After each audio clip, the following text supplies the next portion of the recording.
Syederalun selama bulan Ramadan 1444 Hijriah, kondisi penumpang kapal penyeberangan Pelabuhan Balohan Sabang Ule Lepanda Aceh dan sebaliknya menurun dan sepi pada Rabu 5 April 2022.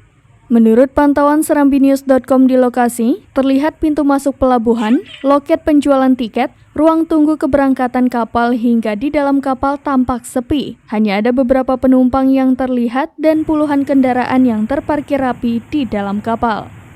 Agus, salah seorang anak buah kapal feri BRR saat dijumpai serambinews.com menjelaskan, sepinya penumpang kapal feri karena telah memasuki bulan puasa sehingga banyak masyarakat yang memilih puasa bersama keluarga. Bahkan kondisi ini sudah terjadi sejak masuk Ramadan pertama.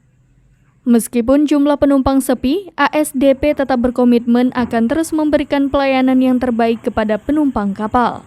Ia menyampaikan ASDP tetap mengoperasikan 2 unit kapal feri dengan perjalanan 2 trip dan di hari Minggu 3 trip perjalanan dan penambahan 2 unit kapal cepat dengan trip yang sama. Dari Sabang, Aulia Prasetya, serambinews.com.